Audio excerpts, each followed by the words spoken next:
just had a plane crash into level 4 of the World Trade Center, transmit a second alarm, and start relocating companies into the area.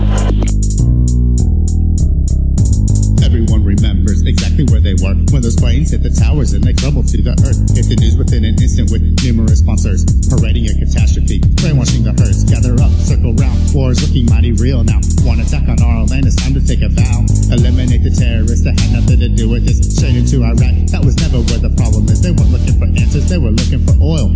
What better excuse than an attack on our own soil? If you don't support our every move, you must not be loyal. It's how they implement methods that led to endless toil. Over a decade of research, I sat back and observed. Let me teach you just a bit about disturbing things I've learned. Consistency is lacking. The facts keep overlapping as they continue acting. You ate it up like candy. They claimed it was a fire that weakened the structure that caused these buildings to cave in on top of one another. This only ever happened twice on any record. Let me go ahead and tell you, yes, it was those towers. What happened to the black boxes outside the Pentagon? I don't claim you orchestrated this, but your facts are wrong. What you label conspiracies, not popular belief. The people aren't so fucking trusting when you lie between your teeth.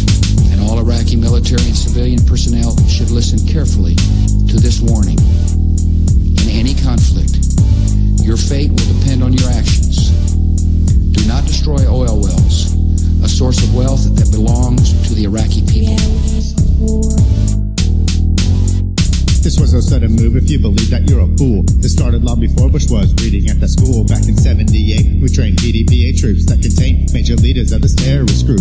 And up through 92, we kept paving the way. $6 billion in our tax dollars they claimed as foreign aid. But that's not what we were paying for. We funded war between Afghani people and the dreaded Soviet force. Of course, that's how we help our business partners from the past. Look at the BCCI, this all goes hand in hand. It will stop you in your tracks. But enough of that, let me put war in a clear perspective with a few more facts. It's about motivation for the best retaliation.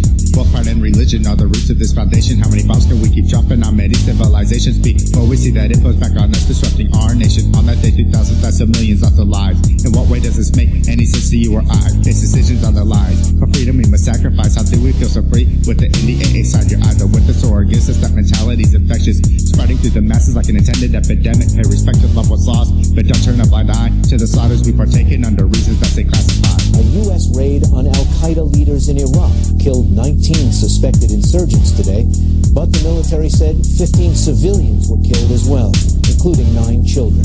It happened during an air and ground raid northwest of Baghdad.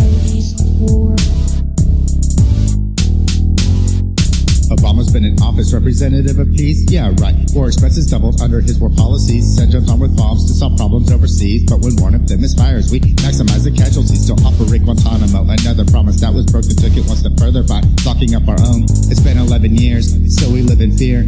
Manufactured by the media and war profiteers. I've grown weary of the news, but watch with skeptical dispute. Every story is a spectacle to control points of view. Instead of educating, which we give hope to improve, they'd rather prey on ignorance to push the earmarks through. How do you expect to fix this when your efforts are pathetic? You'd rather blame a candidate than step up and address it. We let our progressive government get caught up in the rhetoric of those who have an open mind to stay as the Confederates. Common sense, it seems to me, is not really that common. We lost sight of humanity, our ideals are rotten. I'm asking you to stand with me, take it to the streets. It's time that we rise up, fight against this tyranny.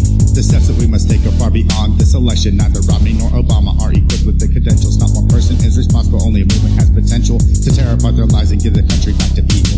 My answer to your question is that imagine a world in which Saddam Hussein was there, stirring up even more trouble in a part of the world that had so much resentment, so much hatred, that people came and killed 3,000 of our citizens. The terrorists attacked us and killed 3,000 of our citizens before we started the freedom agenda in the Middle East. What did Iraq have to do with what? The attack on the World Trade Center. Nothing. Realities of war.